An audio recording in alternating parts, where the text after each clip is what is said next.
Hi there, this is Laura Pepper Wu with Thursday Day Books, and today we're talking to Seattle-based author and speaker Ingrid Ricks, who I believe we met on Twitter, which is another great reason why Twitter is such a fantastic resource for networking and all the authors out there to get on. So, hi Ingrid, how are you doing today?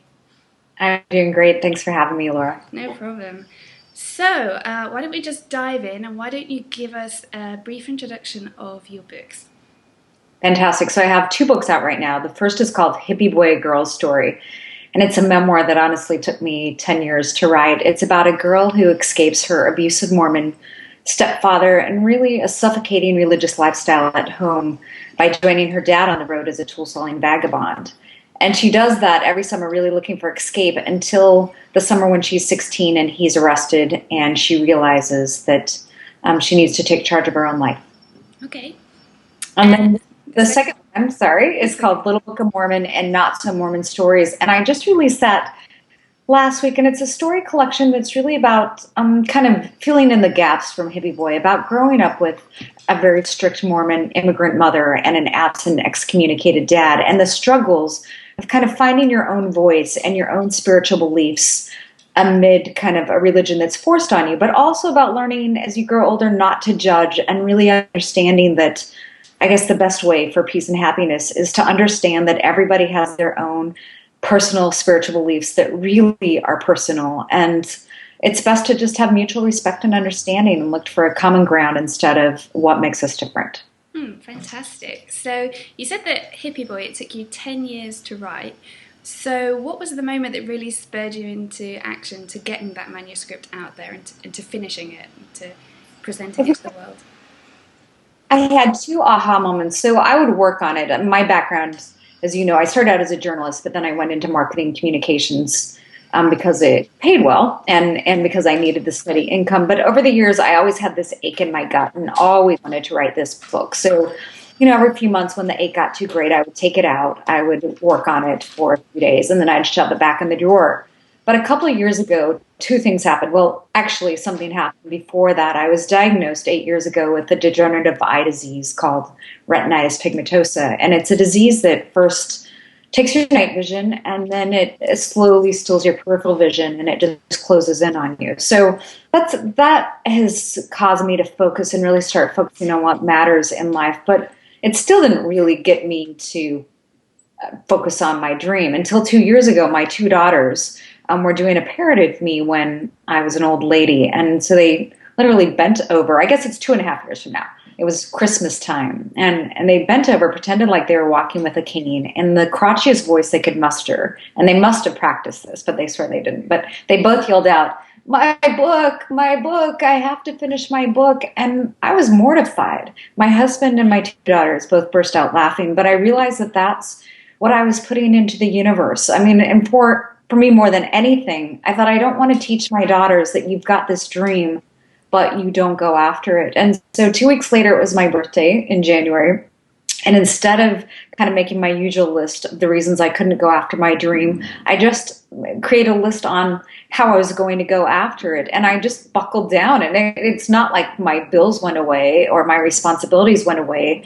It's just that I had a different focus and I started getting up at 5:30 every day, 5:30, putting in a couple hours. My client work became a means to an end instead of the means, cut back as much as I could and started pounding away. And within 5 months, I had a finished manuscript. I launched a website, I launched a Facebook page, and I wrote a book proposal and found an agent really quickly, and then realized that the publishing industry had completely changed. But in terms of getting it out, I mean, once I got serious, it didn't take long. It was actually giving myself permission to do it. Okay, so this was, I'm just trying to do the math, this was sort of mid 2010.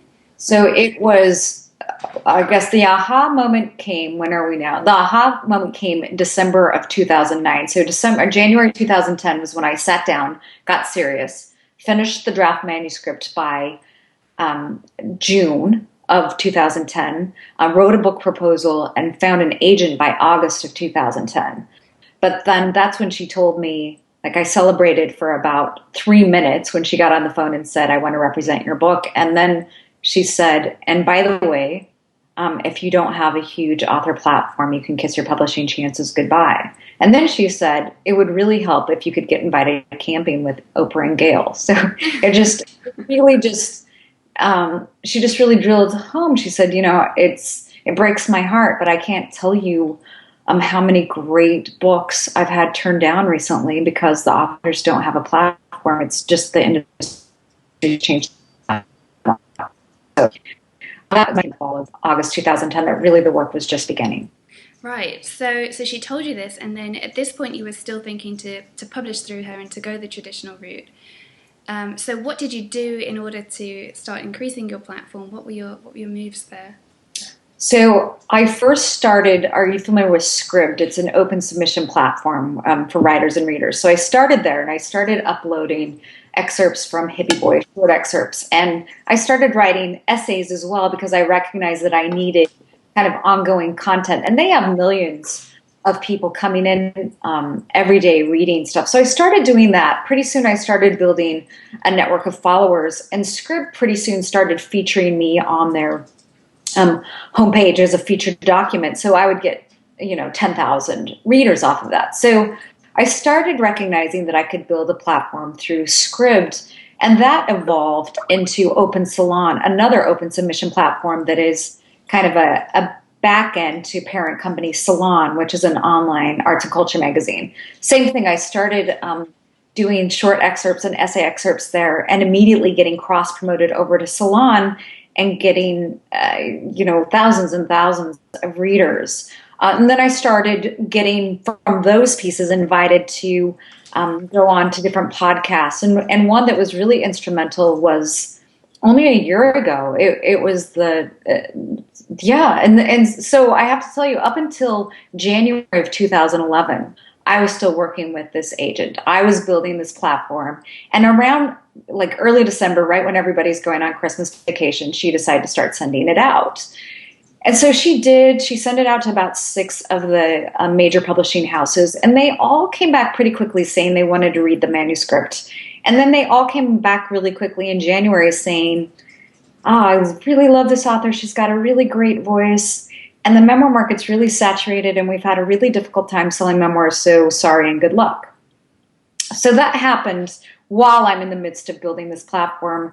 And after about the 6th one of these, I said to my agent, stop, don't send it out anymore, because I kept having this like nagging feeling that some of the early chapters weren't as strong as I wanted it to be. And at that point, I still thought I wanted to go the traditional route. I kept thinking, I kept thinking that I wanted the distribution right. More than anything from the print side, and the credibility. It was still about that for me. And so I hired an editor. Her name's Erin Brown, and she used to be an acquisitions editor for HarperCollins. I'd met her at a writers' conference that summer of 2010, around the same time that I landed this agent.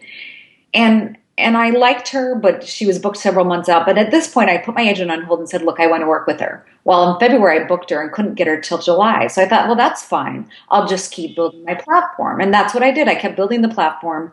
And then around, I guess, May of last year was a turning point for me. I was invited, based on some of these pieces I'd had on Salon, to do this podcast with this Mormon podcast that deals with all these Mormon issues. And my books are about partly at least growing up in a strict Mormon household. And I was invited to go on for an hour, and I just told my story. And afterwards, their blog, their page was just flooded with people and who really identified with my story. And I realized that I had my platform at that point, or felt like I knew how to do this. Because I also understood that even if I landed a traditional publisher, that it was going to be up to me anyway. Mm-hmm. And I kind of all came together, and I thought, you know what, I want to do this on my own. I trust myself. So in July, I guess 9 months ago or 11 months ago, I finally connected with that editor. She came back with great feedback, had probably 17 pages worth of feedback in terms of how I could strengthen certain things, how I could add voice and dialogue and those sorts of things. So I did that for the next 6 weeks. Well, I called my agent and said, hey, it's been great, but goodbye. And she understood. In fact, I don't even know if she's continuing on as an agent. It's just gotten very tough for agents right now because of the change in the publishing industry. But anyway, I spent the next 6 weeks rewriting, added 50 pages to my manuscript.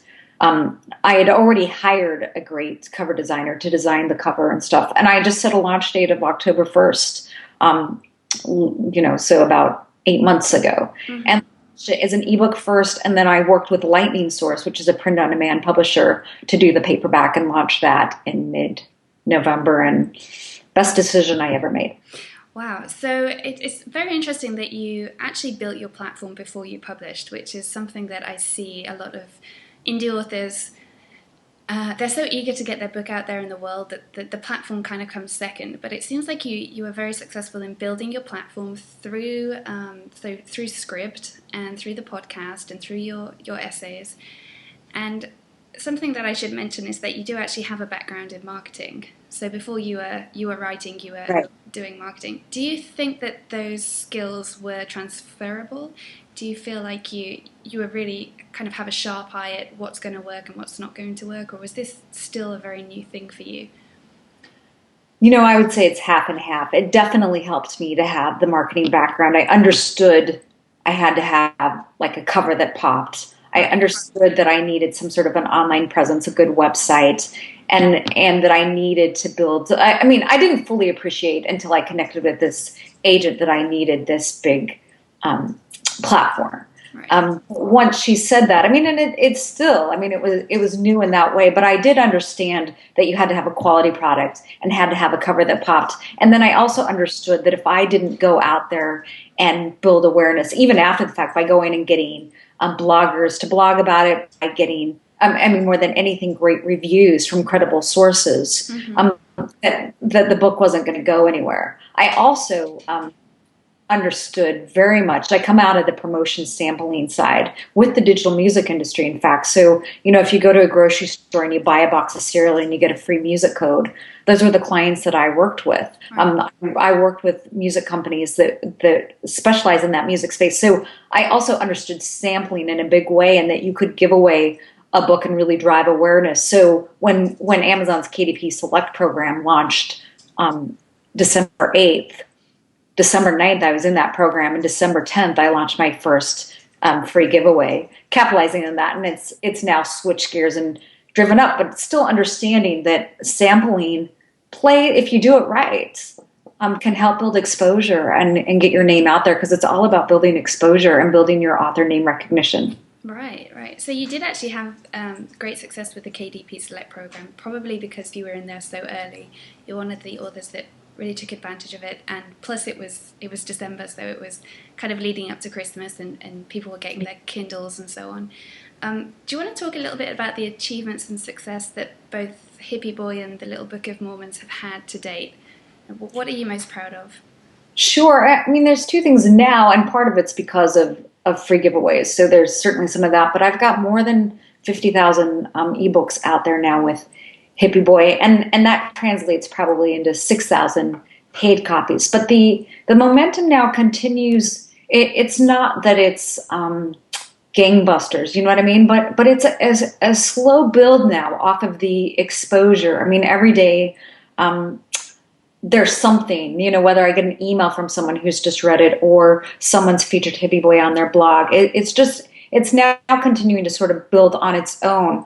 But even more than that, probably the proudest thing I am with Hippie Boy is that I was contacted by an English teacher in early December who had read Hippie Boy and said, "This is perfect for my students. Do you want to form an author partnership?"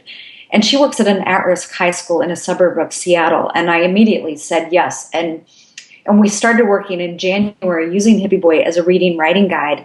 And I discovered that my story, because it's about a girl really struggling and overcoming adversity, really works well with a teen audience and really works well teaching in high school. So that's probably what I'm most excited about, because it was so successful in that high school that it actually turned out into us launching the student ebook that we just put out called We Are Absolutely Not Okay, 14 stories by teens who are picking up the pieces. But now other high schools are coming on board and buying Hippie Boy in batches and starting to use a Hippie Boy and kind of the curriculum that I developed with this high school teacher to teach it in different high schools. So that's really excites me. Little Book of Mormon, Not So Mormon Stories was just released about a month and a half ago. And then I waited because I added a couple more stories. So I just started promoting that about a week and a half ago. And the reviews that are coming in are really great. So I'm just in the beginning. But what's happening now is that I'm starting to build a new audience for Hippie Boy through that, because it's all about, again, the kind of the cross promotion and the name recognition. I'm doing the same thing with this student story collection. I'm really excited and proud to have my name attached to it. And it was a volunteer project, but for sure it helps cross promote me as an author and also Hippie Boy. So it's just starting to kind of all work together and build. And I'm not looking for tomorrow to make my $1 million, but it's more just building my name as an author and really being able to do this long term. Right, and that's something that really struck me about you. We actually met for coffee, and you were telling me about this strategy, which is cross promotion. It's very long term, and it's kind of the opposite of what a lot of self publishers are looking for. A lot of people have read about the Amanda Hockings of the world, and they're looking for the overnight million. But you seem to have a very sensible and level-headed view of your career as an indie author, and you want to make it your career. At what point did you realize this was a long-term thing for you, and what is your strategy in the long run? So I have to admit, when I first put out Hippie Boy, I thought, if Amanda Hocking could do it, so could I, and maybe I'd sell 1 million by, the 6-month mark. I would say, I ignore that phone. I would say that when January hit, and after the first run on the KDP Select, and I sold maybe 1,500, a couple thousand, and then the how those algorithms work, it then died down, and I realized, what? All along I knew I was going to continue to write, but it was at that point that I really realized that the best way to be successful, and I track a lot of successful indie authors, and the ones that are achieving the most success, and I don't mean millions and millions of dollars, but are making a steady, ongoing income, have 6, 7, 8 books out there, and they just continue to focus on writing quality books, and that's the key: quality books, quality cover, professionally edited, and continuing to put them out. And so I would say January was when it really kicked in, that it's like, look, this is going to take a long time. This is not going to be an overnight success. Mm-hmm. I try to do one thing every day to continue to propel and push Hippie Boy forward, whether it's just reaching out to a blogger or doing an interview or teaching. I volunteer. I go to writing classes, and I will talk to the students about the author marketing part of it and what they need to do. And it's all things that not only help others, but at the same time can help me get my name out and my book out. So I realized that, and my strategy is simple. It is 2 things. It's continuing to write great books, not always full-length novels. Shorter pieces. I'm working on one right now that I hope to release by the end of the summer called Focus, and it's about my journey with my degenerative eye disease and learning to see what counts and what matters. I'm not sure if I'm going to submit that and try to get that published as a Kindle single, or whether how I'm going to go about that. But I'm already have the cover designer working on the cover. I plan to release that end of August. I plan to do more of these story collections where I go in and maybe mix my journalism skills with kind of mentoring to help others. I think it'd be fascinating, maybe for my next project, coming off of the heels of this great student project. And I'm going to continue, by the way, to work as an kind of author partner with that school. But I'm thinking it'd be cool to go to Tent City and start working with that community. And again, getting them to tell their own stories, but use my journalism background to tell the background of Tent City and kind of the history, and then use my PM marketing skills to be able to get that story out and start getting voices that aren't heard out into the public, but of course, cross-promote myself along the way. So I see both ways. Continue, I hope to write something really good that I'm proud of every 6 months that I can get out into the market. But also starting to do more of a publishing role where I'm working with these communities that are underserved, that don't have a voice, to really bring their voices out into the universe. Amazing. So you said you're working on a book every 6 months. That's kind of your plan from here on out. Yes. Yeah. Fantastic. So I think you've given us some great advice, mainly that people need to carry on writing and creating as many books as possible. But I also like the fact that you mentioned, just doing one thing every day to promote your book, because I really do feel like people feel so overwhelmed that they just need to do it all. But it really is about baby steps and just keep pushing it forward a little bit each day. So that's great advice.